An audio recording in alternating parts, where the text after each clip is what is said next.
Meu nome é Alexander Sterling. Tenho 38 anos. E na última década, atuei como a espinha dorsal estratégica do Império Familiar em Nova York. No nosso círculo, sou conhecido como a pessoa mais fria e calculista. Sou o cara que mantém a calma quando os negócios desmoronam, que encontra soluções onde todos veem problemas. Construí essa reputação de propósito. No mundo dos negócios, a emoção é um passivo. O controle é tudo. Casei-me com Vitória há 7 anos, em 2018. Na época, eu tinha 31 e ela 29. Eu acreditava que tínhamos algo sólido. Nos conhecemos em um evento beneficente em Manhattan. Ela era charmosa, ambiciosa e parecia compartilhar da minha visão de construir algo significativo juntos. Eu apresentei aos negócios da família, a trouxe para o nosso mundo e a observei se integrar perfeitamente às operações dos Sterling. As primeiras rachaduras surgiram cerca de 8 meses antes da reunião anual de família. Eram pequenas coisas. Ela começou a trabalhar até tarde, com mais frequência. Sempre com explicações plausíveis.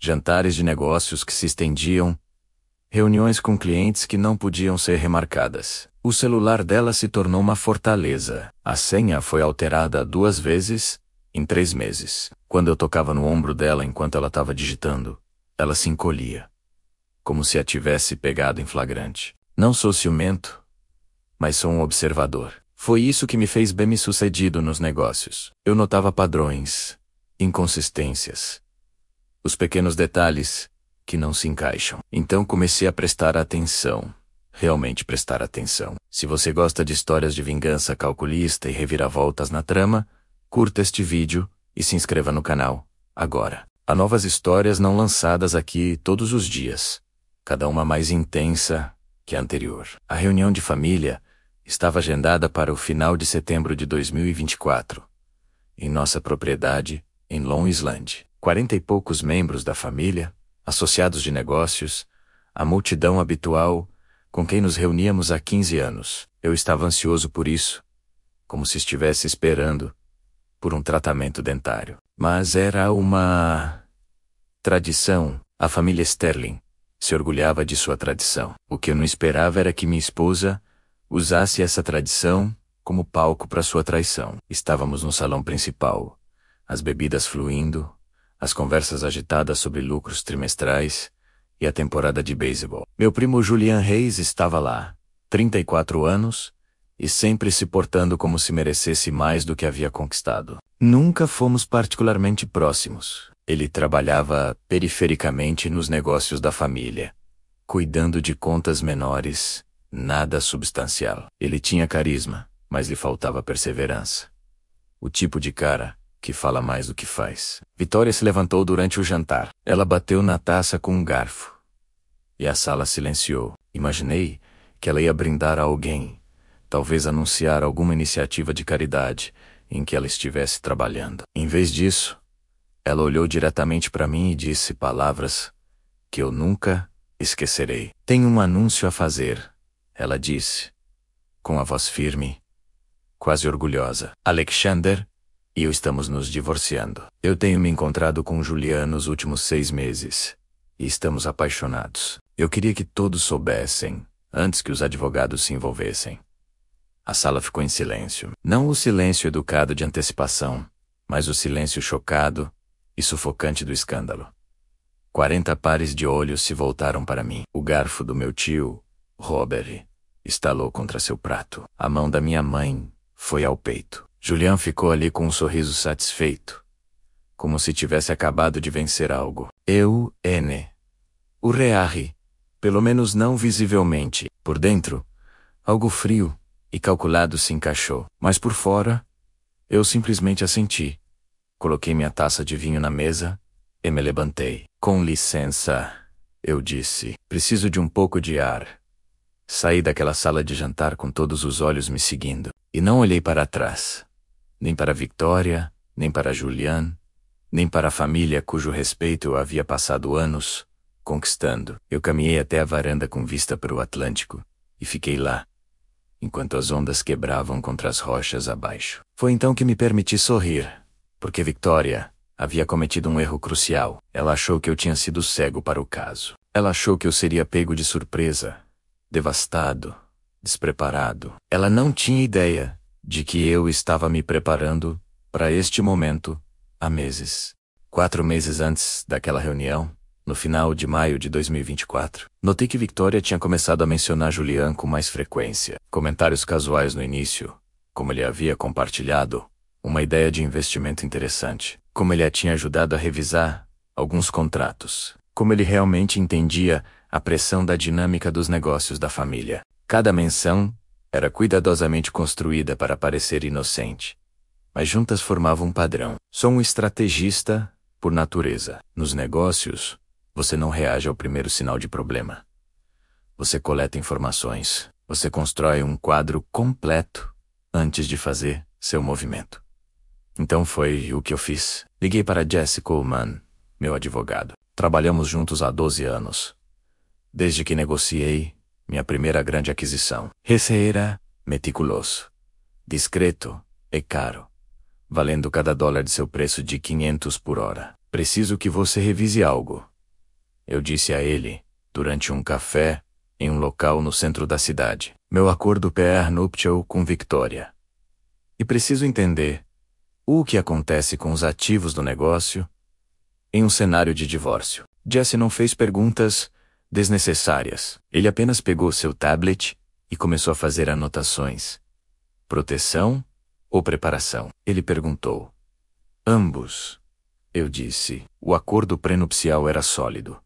Tínhamos assinado há 7 anos. Padrão para famílias como a nossa. Em caso de divórcio, cada parte retinha o que trouxe para o casamento, mais 50% dos ativos adquiridos conjuntamente durante o casamento. O problema era definir adquiridos conjuntamente. Victoria tinha autoridade de assinatura em várias contas subsidiárias. Ela estava envolvida em decisões de negócios. Um bom advogado poderia argumentar que ela havia conquistado patrimônio, além do que o acordo prenupcial especificava. Então, Jesse e eu começamos a nos preparar. Precisávamos documentar tudo, reorganizar certas estruturas e, o mais importante, fazer isso sem levantar suspeitas. Vou enviar alguns documentos corporativos atualizados. Jesse me disse, uma semana depois, coisas padrão. Acordos operacionais atualizados para subsidiárias, novos protocolos de conformidade, manutenção corporativa de rotina. Apenas peça para Victoria assinar, onde indicado. Ela já é uma signatária autorizada, então não deve levantar bandeiras. Aqueles documentos pareciam de rotina. Páginas de linguagem jurídica sobre governança corporativa, responsabilidades fiduciárias, procedimentos operacionais, padrão. Enterradas naquela linguagem estavam cláusulas que transferiam o controle operacional de 3 subsidiárias-chave. Para mim, pessoalmente, moviam as ações com direito a voto para uma estrutura que Victoria não poderia tocar e essencialmente tornavam as ações dela inúteis, a menos que eu concordasse o contrário. Ela assinou em uma noite de terça-feira, no início de junho de 2024, mal levantando os olhos do celular, provavelmente enviando mensagens de texto para Julian. Eu observei rolar a assinatura em 6 documentos diferentes, cada um, silenciosamente, desmantelando a alavancagem financeira que ela pensava ter. Mais papelada? Ela perguntou. Irritada. Coisas de conformidade anual, eu disse. Jesse está sendo minucioso. Ela voltou para o celular. Foi fácil assim, mas eu não tinha terminado. Precisava entender com o que realmente estava lidando. Isso era apenas um caso? Ou havia algo maior? Então, contratei um detetive particular. Não o tipo de Hollywood, apenas uma ex-agente do Polícia Federal Norte-Americana chamada Patricia Reed, que se especializou em investigações corporativas. Paguei a ela 8.000 adiantado e dei 3 nomes: Victoria Sterling, Julian Reis e quaisquer associados que pudessem ser relevantes. O relatório de Patricia veio 3 semanas depois, em meados de julho. 52 páginas de fotos de vigilância, registros financeiros e comunicações documentadas. O caso era real. Tinha começado em março de 2024, em uma conferência de negócios em Boston. Mas o que mais Patricia encontrou foi o que me preocupou. Julian tinha dívidas de jogo. Sérias. Ele estava jogando pôquer de apostas altas em um clube clandestino no distrito financeiro, perdendo consistentemente. Ele devia algo em torno de 85 mil a pessoas que não aceitam planos de pagamento. O tipo de gente que quebra dedos quando você atrasa. E havia outra pessoa envolvida. Marcus Line, o ex-cunhado de Victoria do primeiro casamento. Eu o tinha conhecido uma ou duas vezes. Um cara esperto. Trabalhava em capital de risco. Sempre parecia estar propondo algo. Ele estava se encontrando com Julian e Victoria regularmente. Em cafeterias, bares, uma vez em um restaurante de hotel em Connecticut, os três tinham longas conversas, revisando documentos, planejando algo. Patricia incluiu registros de celular, uma área cinzenta legal de como ela os obteve. Mas eu não perguntei. As mensagens eram codificadas, mas claras o suficiente. Eles estavam planejando usar o divórcio para tomar o controle dos ativos da família. Vitória exigiria sua parte. Alegaria que havia sido fundamental na construção do negócio. Inflaria suas contribuições. Julian a apoiaria. Forneceria depoimento sobre o papel dela. Marcos havia alinhado advogados, estrategistas e até uma agência de relações públicas para moldar a narrativa. Eles iam me posicionar como o cônjuge controlador, que havia deixado de lado sua ambiciosa esposa. Pintar Vitória como a parceira subvalorizada que merecia uma parte maior. Usar a pressão da mídia e a política familiar para forçar um acordo que lhe daria um patrimônio significativo. Então Julian e Marcos ajudariam a alavancar esse patrimônio para obter o controle real, me empurrando para fora da empresa da minha própria família. Era na verdade um plano decente, se eu não o tivesse visto se aproximando. Sentei-me no meu escritório em Boston, lendo o relatório de Patricia pela terceira vez. E comecei a rir. Não de alegria, mas da pura absurdidade. Vitória pensou que estava jogando xadrez, enquanto eu estava observando o tabuleiro inteiro. Julian achou que finalmente estava tendo seu momento de destaque. Marcos pensou que tinha encontrado uma fraqueza para explorar. Eles não tinham ideia do que estava prestes a atingi-los. Passei os 2 meses seguintes, do final de julho a setembro de 2024, tranquilamente fortificando minha posição. Documentei cada decisão de negócios em que Vitória esteve envolvida, incluindo aquelas em que ela discordou de estratégias bem-sucedidas. Obtive depoimentos de chefes de departamento sobre quem realmente impulsionou o crescimento. Movi ativos pessoais para fundos protegidos. Mudei senhas, atualizei beneficiários e me certifiquei de que toda conta conjunta tivesse protocolos de transferência congelados, que exigiam ambas as assinaturas. Jesse redigiu os papéis do divórcio, não para serem arquivados ainda, apenas para estarem prontos. Incluímos provisões de contabilidade forense, cláusulas de investigação de fraude. Mais importante, a aplicação da cláusula de infidelidade do acordo prenupcial. O Estado não é um Estado puramente sem culpa. O adultério ainda é importante na divisão de propriedade. Eu também comecei a documentar a rotina diária de Victoria, onde ela ia, quem ela encontrava, com que frequência ela mentia sobre seu paradeiro. Eu nunca a confrontei, nunca dei qualquer indicação de que sabia, apenas observei, registrei e me preparei. Na semana anterior à reunião de família, Jesse me ligou. Está tudo no lugar, ele disse. No momento em que ela protocolar ou fizer qualquer movimento, nós a contestamos imediatamente. Ela não terá nenhuma alavancagem. Bom, eu disse, porque ela vai fazer o movimento dela em breve. Eu posso sentir.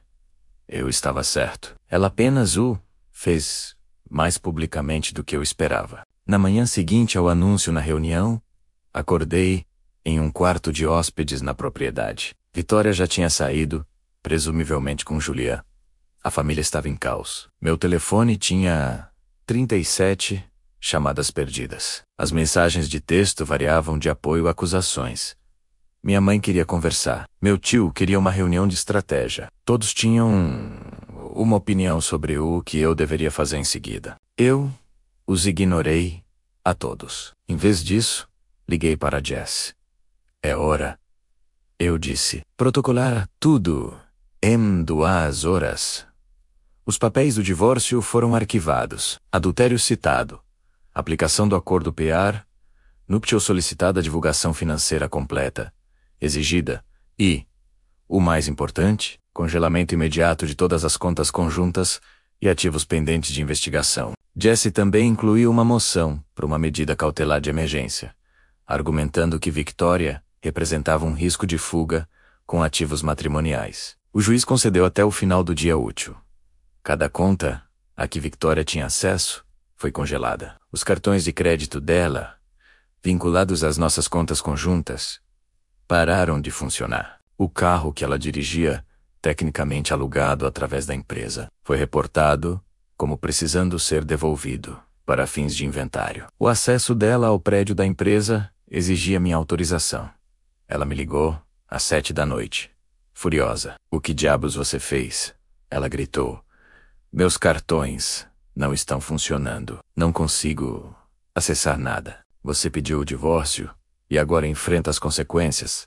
Eu disse calmamente. "Você queria que os advogados se envolvessem. Agora eles estão. Você não pode simplesmente me cortar." Ela disse. "Eu tenho direitos. Eu ajudei a construir esse negócio." "Você ajudou?" Eu perguntei. "Porque tenho documentação que sugere o contrário. Mas podemos discutir isso no tribunal." Ele desligou. 20 minutos depois, o advogado dela ligou para Jesse. Um sujeito chamado Howard Preston, terno caro e histórico medíocre. Ele fez exigências, se riu dele, literalmente riu, e disse: "Sua cliente cometeu adultério com o primo do autor." Anunciou isso publicamente. E você acha que tem alavancagem? Protocolar suas moções. Nós nos veremos no tribunal. Mas eu não estava satisfeito apenas com uma batalha legal. Eu precisava entender o escopo completo do plano deles e precisava desmontá-la completamente. Foi então que decidi ir atrás de Julia diretamente. Liguei para Patricia novamente. "A dívida de jogo", eu disse. "Preciso de nomes. A quem ele deve?" Ela hesitou. "Isso é um território perigoso, Alexander." "Não são empresários, são criminosos." "Não me importo", eu disse. "Preciso saber quem está segurando a coleira dele." 2 dias depois, eu tinha um nome. Vincent Carbone. Comandava a operação de pôquer clandestina, de um lugar disfarçado de clube social privado, perto de uma estação de trem. Patricia me avisou para não me aproximar dele diretamente. Mas eu não sou estúpido. Sei como essas coisas funcionam. Pedi a Jesse para entrar em contato através de um conhecido em comum, um detetive aposentado da Polícia do Estado, que tinha feito consultoria de segurança para nós. A mensagem era simples. Eu queria comprar a dívida de Julia. Vincent me ligou pessoalmente. Voz áspera, sotaque de Boston, denso como chowder. "Você é o primo", ele disse, "aquele cuja esposa ele está comendo." "Sou eu disse. "Por que você quer a dívida dele?" Ele perguntou. "Está planejando algo estúpido?" "Estou planejando algo inteligente", eu disse. "Ele te deve 85 mil. Eu te dou 95 mil em dinheiro agora. E você me transfere a dívida. Você ganha 10 mil por um telefonema." Ele riu. "Eu gosto de você. Você é prático." "Mas por quê?" "Porque vou usá-lo como alavancagem", eu disse. "E ao contrário de Julian, eu realmente pago minhas dívidas." Nos encontramos em uma lanchonete em Dorchester, no início de outubro de 2024. Vincent apareceu com um cara. Eu apareci sozinho com uma maleta, contendo 95 mil e notas de 100. Eu havia sacado o dinheiro durante 3 semanas de várias contas corporativas. Tudo devidamente documentado, como despesas de negócios legítimas, através do nosso orçamento de consultoria de segurança. A própria maleta era uma que usávamos para transferências de documentos de alto valor. Nada que chamasse atenção. Assinamos um acordo manuscrito. Ele me deu cópias das dívidas de Julian e nós apertamos as mãos.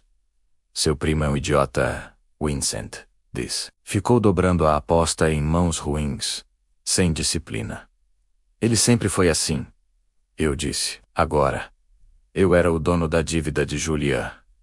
E ele não tinha ideia. Mas eu ainda precisava de mais. Eu precisava entender o papel de Marcus Lane. Então, pedi a Patricia para investigar mais a fundo o histórico dele, seus negócios, quaisquer vulnerabilidades que eu pudesse explorar. O que ela encontrou foi lindo. Marcus tinha sido envolvido em uma investigação de fraude de valores mobiliários em 2019. Nada foi formalmente acusado, mas a SEC tinha investigado algumas transações questionáveis, envolvendo uma startup que faliu de forma suspeitamente rápida. Ele é celebro, mas por pouco. Os arquivos eram sigilosos, mas Patricia tinha contatos que podiam acessar resumos. Marcos era surro, não de forma óbvia, mas o suficiente para que a pressão certa o fizesse ceder. E o envolvimento dele com Vitória e Julian significava que ele estava conspirando para me fraudar e ao negócio da família. Isso era um crime, não apenas uma questão civil. Entrei em contato com o conselho corporativo da nossa família, uma mulher chamada Rebecca Sterling, que estava conosco há 20 anos. Mostrei-lhe tudo. Os documentos que Patricia havia compilado, a evidência da conspiração, as comunicações entre Marcos Victoria e Julian. Isso é fraude, Rebecca disse, com o rosto pálido. Eles estavam planejando manipular o processo de divórcio para roubar patrimônio. Isso é algo que podemos processar criminalmente. Eu sei, eu disse, mas eu não quero acusações criminais. Ainda ou eu quero alavancagem. Ela sentiu lentamente. Qual é o seu jogo? Vou oferecer-lhes uma escolha, eu disse. O caminho fácil ou o difícil. O confronto precisava ser controlado. Público o suficiente para importar, mas privado o suficiente para permitir que eles tivessem uma saída. Escolhi o lugar com cuidado. Uma pequena lanchonete chamada Roses, em Cambridge, Massachusetts, perto da Central Square. O lugar existia desde os anos 60. Era de propriedade familiar. Nada chique. Apenas uma instituição clássica de Cambridge, com cabines desgastadas e comida honesta. Foi onde Vitória e eu tivemos nosso primeiro encontro, 8 anos atrás, em 2017, quando eu pensava que ela realmente me amava. Pedi a Jessie para enviar convites formais de reunião para Victoria, Julian e Marcos com seus advogados. Local neutro. Discussão de mediação.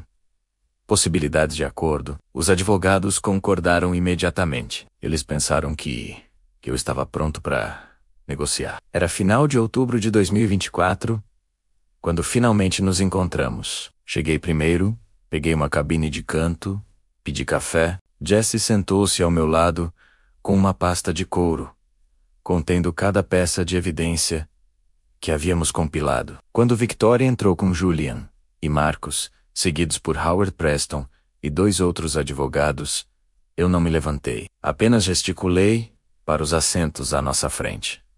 Obrigado por virem, eu disse. Victoria parecia confiante, quase presunçosa. Ela pensou que este era o momento dela para negociar um acordo favorável. Julian estava com um braço em volta do ombro dela, possessivo e triunfante. Marcos sentou-se na ponta, observando atentamente. Vamos ser rápidos, Howard disse. Minha cliente está disposta a discutir os termos, mas espera uma compensação justa por suas contribuições para o negócio da família. Compensação justa, eu repeti. Uma frase interessante. Eu deslizei o primeiro documento pela mesa. Era o acordo operacional que Vitória tinha assinado em junho. Seções destacadas mostravam como ela havia transferido o controle para mim. O que é isso? Ela perguntou, pegando sua assinatura, eu disse. Transferindo o controle operacional das subsidiárias. Você assinou em junho. O rosto dela ficou pálido. Aquilo era papelada de rotina. Você disse que era para conformidade. E era conformidade. Eu concordei. Conformidade com a lei corporativa do Estado, com a qual você concordou quando assinou. Howard pegou o documento. Começou a ler. Sua expressão confiante se desfez. Isso é legal. Jessie concluiu. completamente legal. Sua cliente voluntariamente abriu mão de seu controle operacional. São documentos padrão de governança corporativa, devidamente executados e arquivados. Eu deslizei o segundo documento. O relatório de vigilância de Patrícia. Fotos de Vitória e Julian, com carimbos de data e hora de março a setembro. Evidência de adultério. Eu disse que, de acordo com a seção 7, parágrafo 3, do nosso acordo prenupcial, constitui motivo para divórcio com base em culpa e perda de reivindicações de ativos matrimoniais, além do acordo básico. As mãos de Victoria tremiam. Você estava me espionando? Eu estava protegendo meus interesses. Eu disse. O que nos leva ao problema real. Olhei para Marcos. Você pensou que poderia manipular um divórcio familiar para uma aquisição corporativa. Você recrutou Julian, convenceu Victoria de que ela merecia mais e planejou usar a pressão da mídia e manobras legais para me forçar a sair da minha própria empresa. Marcos tentou parecer confuso. Não sei do que você está falando. Eu deslizei o terceiro documento. Registros de celular, registros de reuniões, correspondência por e-mail. Sim, você sabe. E aqui está o que é interessante, o que vocês três estavam planejando. Constitui conspiração para cometer fraude. Fraude criminal. Temos evidências documentadas de esforços coordenados para deturpar contribuições, inflar valores de ativos e manipular processos legais. Isso não é negociação. É ação legal, baseada em evidências, contra fraude comprovável. A mesa ficou em silêncio. Até os advogados pareciam chocados. Julian finalmente falou. Você não pode provar conspiração. Estávamos apenas conversando. Eu sorri. Na verdade, posso... Mas vamos falar sobre outra coisa primeiro. Sua dívida de jogo. O rosto dele ficou branco. Victoria se virou para olhá-lo. Que dívida de jogo. Julian aqui deve 85 mil a algumas pessoas muito desagradáveis. No distrito financeiro, eu disse. Poker clandestino. Ele tem perdido muito por meses, exceto que ele não deve mais a eles. Ele deve a mim. Eu comprei a dívida. Eu deslizei a papelada de Vincent, as notas, tudo. Julian parecia que ia vomitar. Você está mentindo, Victoria disse. Mas a voz dela estava fraca. Ligue para Vincent Carbone. Se quiser confirmar, eu disse. Eu vou esperar. Ninguém ligou. Eles sabiam que era verdade. Marco já estava procurando a saída. Os advogados dele estavam sussurrando urgentemente. Aqui está. O que vai acontecer, eu disse, com a voz calma e ponderada. Victoria, você vai aceitar os termos do divórcio exatamente como descritos em nosso acordo prenupcial. Sem reivindicações adicionais, sem ativos contestados, sem pensão alimentícia. Você fica com um que trouxe para o casamento. Mais seus 50% básicos de ativos pessoais, adquiridos em conjunto. É isso. Em troca, eu não busco acusações de fraude contra você ou seus cúmplices. Isso é chantagem, Howard disse fracamente. Essa é uma oferta de acordo, baseada em evidências documentadas de conspiração criminal, ressecorio. Meu cliente tem todo o direito legal de buscar acusações criminais. Temos comunicações que provam esforços coordenados para fraudar um negócio de família. O promotor público ficaria muito interessado neste caso, mas meu cliente está oferecendo uma resolução que evita a acusação criminal em troca do cumprimento do acordo prenupcial existente, que eu lembro que sua cliente já assinou voluntariamente. Eu me virei para Julian. Sua dívida comigo é perdoada, mas você está completamente fora dos negócios da família, sem consultoria, sem contratos, sem contato com qualquer empresa dos Sterling. Você desaparece de nossas vidas profissionais inteiramente. Ele assentiu, incapaz de falar. E Marcos, eu disse, olhando diretamente para ele, você vai renunciar a todos os conselhos, todas as posições, todas as conexões que você tem com qualquer pessoa em nosso círculo de negócios. Silenciosamente. Imediatamente. E se eu ouvir seu nome associado a qualquer tentativa de interferir nos interesses da família Sterling, eu libero tudo o que tenho para a SEC. e os deixo terminar o que começaram em 2019. Marcos se levantou. Isso é extorsão. Esta é a realidade, eu disse. Você jogou e perdeu. Aceitei. Ou luta. Mas se você lutar, eu prometo que vai acabar em um tribunal federal explicando a um júri por que conspirou para cometer fraude corporativa. A escolha é sua. Ele saiu, apenas se levantou e saiu. Seus advogados se apressaram para segui-lo. A mensagem estava clara. Ele estava aceitando o acordo. Vitória estava chorando agora. A maquiagem borrada, eu te amei. Ela disse. Uma vez, eu realmente amei. Talvez, eu disse, mas o amor não sobrevive à ganância. Você fez sua escolha quando decidiu que eu não era suficiente. Agora viva com isso. Howard negociou por mais 1 hora.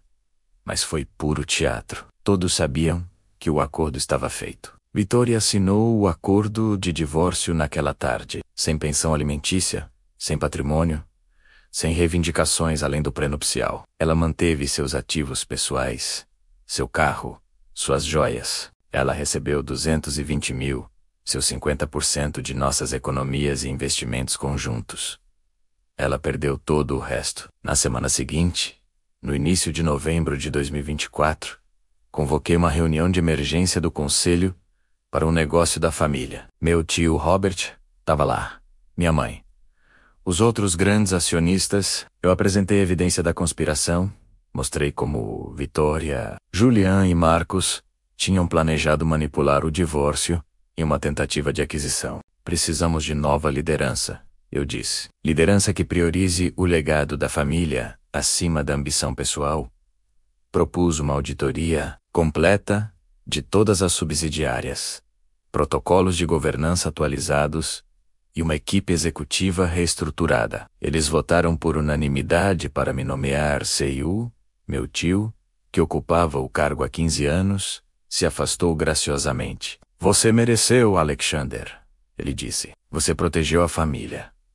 A auditoria revelou algumas discrepâncias. Nada criminal, mas o suficiente para mostrar que Victoria havia se posicionado para reivindicar o crédito por negócios que ela não havia fechado, contratos que ela não havia negociado. Validou tudo o que eu havia argumentado. O conselho implementou protocolos de supervisão e passei os 3 meses seguintes reconstruindo a confiança e reforçando nossa estrutura corporativa. Quant e suas autoridades estavam de olho na operação de Vincent Carbone. Em dezembro de 2024, a polícia de Nova York invadiu o clube de pôquer clandestino. Vincent e vários associados foram presos. Julian, cujo nome aparecia em seus registros financeiros, foi questionado e eventualmente acusado de jogo ilegal. Ele aceitou um acordo em 2025, pagou multas, fez serviço comunitário e concordou com o aconselhamento. O registro criminal o seguiu, tornando ainda mais difícil reconstruir sua reputação. Julian deixou Nova York inteiramente depois disso. Ouvi através de fofocas da família que ele se mudou para a Califórnia, tentando recomeçar. Sem o nome da família por trás dele e com um registro criminal, ele lutou. A última vez que eu vi, ele estava gerenciando uma concessionária de carros, fazendo um trabalho honesto, pela primeira vez em sua vida. Vitória se mudou para a Califórnia, tentando entrar em consultoria de moda ou algo igualmente vago. Não conversamos desde que o acordo foi finalizado, em novembro de 2024. Ela tem 36 anos agora, recomeçando em uma cidade onde ninguém conhece sua história. Marcos desapareceu dos nossos círculos de negócios. Eu não precisei persegui-lo mais. A reputação dele estava danificada o suficiente para que ninguém quisesse trabalhar com ele. Às vezes, a melhor vingança é apenas remover as oportunidades de alguém. Mas eu não tinha terminado de construir. Tive uma ideia. Algo que vinha se formando desde a noite do anúncio de Victoria. Aquela lanchonete onde eu os confrontei, Aziz, estava à venda. O proprietário estava se aposentando e o prédio estava sendo listado por 400 mil. Um preço surpreendentemente razoável para a área de Cambridge. Mas era um espaço pequeno, em um bairro que ainda não tinha sido totalmente gentrificado. E o proprietário Queria vender para alguém que preservasse seu caráter, em vez de demolir, para construir condomínios. Eu a comprei em janeiro de 2025. Paguei em dinheiro. Fechei em 3 semanas. Mantive o nome, mantive a equipe, até mesmo mantive a maior parte do cardápio. Mas reformei a sala dos fundos transformando-a em um pequeno espaço comunitário. Em seguida, estabeleci a Fundação Sterling para Jovens Empreendedores, uma organização sem fins lucrativos, focada em ajudar jovens de origem humilde a iniciar seus próprios negócios. Oferecemos microcréditos, mentoria, apoio ao planejamento de negócios, todas as coisas que eu gostaria de ter tido quando estava começando. Os escritórios da fundação ficam naquela sala dos fundos do Roses. E 2 vezes por mês, realizamos jantares de networking, onde empresários estabelecidos se encontram com jovens empreendedores. Tornou-se algo do qual me orgulho genuinamente. Algo que importa mais do que a vingança jamais poderia. 6 meses após o divórcio ser finalizado, no final de abril de 2025, recebi uma carta de Julian, manuscrita, de 3 páginas. Era principalmente um pedido de desculpas. Ele admitiu que sentiu inveja de mim a vida inteira. Se sentiu ofuscado pelo meu sucesso. Deixou que essa inveja se transformasse em algo feio. Ele perguntou se havia alguma maneira de ele fazer as pazes. Pensei em ignorar. Pensei em enviar uma rejeição fria. Em vez disso, liguei para ele. Você me machucou, eu disse. Você traiu a família. Você quase destruiu algo que meu avô construiu. Eu sei. Ele disse. A voz dele estava diferente, humilde. Não estou pedindo perdão. Só queria que você soubesse que entendo o que fiz. Você está trabalhando? Eu perguntei. Sim, na concessionária. É um trabalho honesto. Estou aprendendo. Bom, eu disse. Continue aprendendo. E se você quiser fazer algo mais, se estiver falando sério sobre reconstruir sua vida de forma legítima, ligue para Jesse Coleman. Diga a ele que eu disse para ajuda-lo com o planejamento de negócios. Não é um emprego, não é uma esmola, apenas orientação. Mas apenas se você estiver falando sério. Ele me agradeceu, com a voz embargada. Não sei se ele vai aceitar a minha oferta, mas eu a fiz porque percebi algo através de tudo isso. A verdadeira força não é destruir seus inimigos, é ser forte o suficiente para oferecer redenção quando eles estão dispostos a conquistá-la. Tenho 38 anos agora, prestes a fazer 39. Solteiro, bem-sucedido, dirigindo uma empresa da qual me orgulho e uma fundação que importa. Saio ocasionalmente. Nada sério. Não estou com pressa. O último relacionamento me ensinou que a confiança é conquistada lentamente e perdida instantaneamente. E não estou mais disposto a comprometer isso. Às vezes as pessoas me perguntam se eu me arrependo de como lidei com tudo, se fui muito duro, muito calculista. Eu digo que não. Vitória, Julia e Marcos fizeram escolhas. Eles escolheram a ganância em vez da integridade, a conspiração em vez da honestidade. Apenas me certifiquei de que essas escolhas tivessem consequências. Isso não é vingança. Isso é prestação de contas. E no final, é isso que importa. O Sebinga. Mas construir algo melhor a partir dos destroços. Foi o que eu fiz. É o que ainda estou fazendo. Se você gostou desta história, curta este vídeo e deixe um comentário me dizendo o que você achou. E se você ainda não é inscrito no canal, por favor se inscreva e clique no ícone do sino para receber notificações de novas histórias como esta. Obrigado por assistir e até a próxima.